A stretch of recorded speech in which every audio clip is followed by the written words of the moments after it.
It's no secret that spotted bass are drawn to hard structure, especially submerged brush.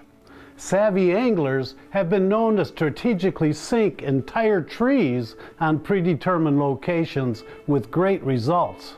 Hello everyone, I'm Kim Stricker, and thanks for your interest in Hook and Look. Accompanied by Lake Lanier bass fishing legend Mann Jr., my son Danny and myself prepare to descend on a journey to the center of the brush.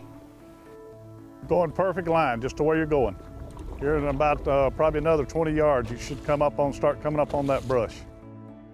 Here's a tree, but a nice tree, Tom.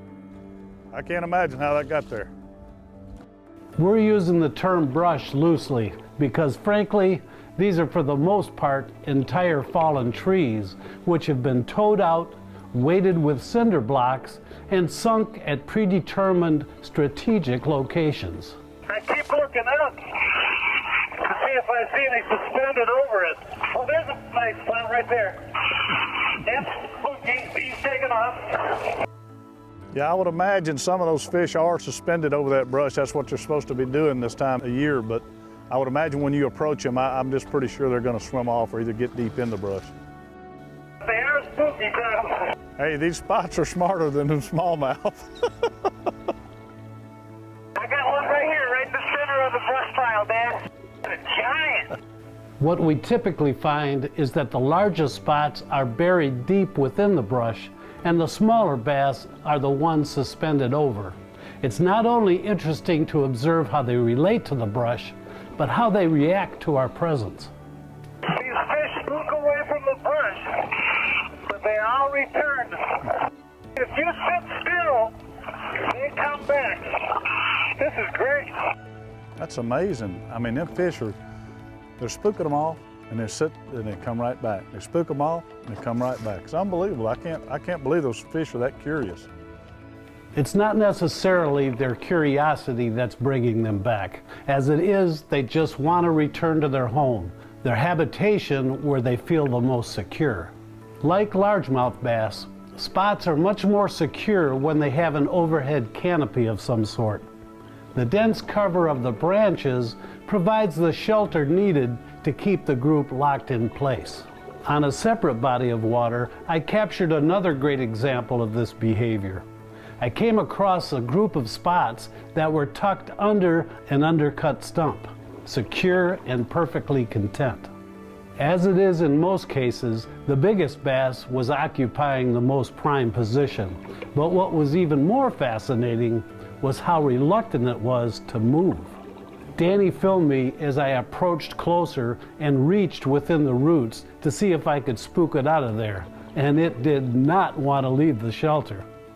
Eventually it fled, only to quickly return with the others as I backed off.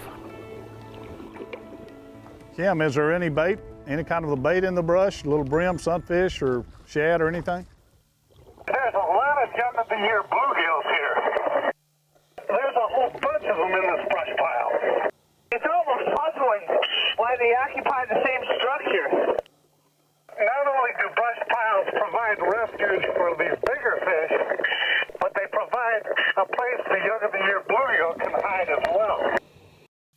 Hey, Kim, I just want to tell you, I've done about 100 fishing shows out here, and this is the coolest thing I've ever done on Lake Lanier. I appreciate that, Tom. I wish you could join me down here. Well, most bass fishermen are probably going to be like me. You're not going to get them down there, but, you know, you're bringing it to them, so, you know, that's just about as good. This is neat right here. This is cool. Okay, now that you've got a good visual of how these spots position in the brush, let me give you my recommendations on how to catch them. Taking into consideration that we learned the bigger spots buried deep within the center of the brush, we understandably want to penetrate the branches, and without question, a shaky head finesse worm is the deal, and a mainstay for spotted bass anglers. With the point of the hook buried in the plastic, this rig is virtually snag-proof, enabling anglers to work deep within the limbs of the brush without getting hung up.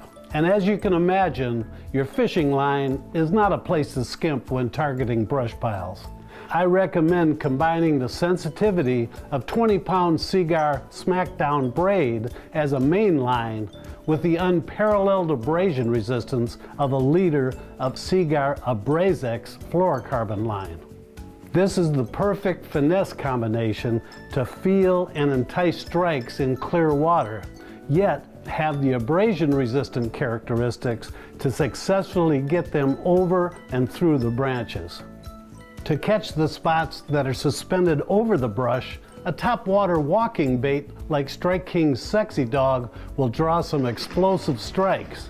However, if the fish aren't coming to the top, then swim baits like the Rage Swimmer or Shadalicious with a 1/4 ounce jig head is an excellent second choice.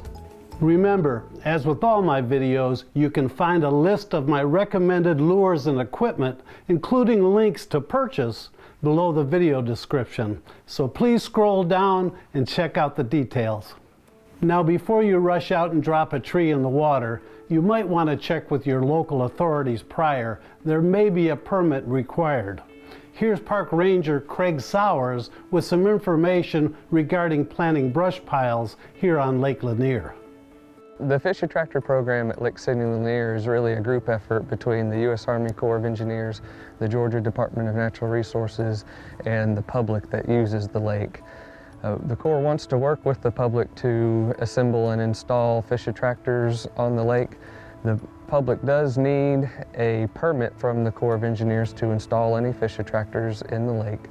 The permit is issued free of charge from the Corps of Engineers office next to Buford Dam. We are looking for a few things in reviewing the application for the permit, just safety things so that the fish attractors are not installed where they're going to be a hazard to either boaters or swimmers. We typically look to target the top 40 feet of the lake to replace fish habitat that was lost due to clearing of woody vegetation when the lake was constructed. You're right to the hook and look.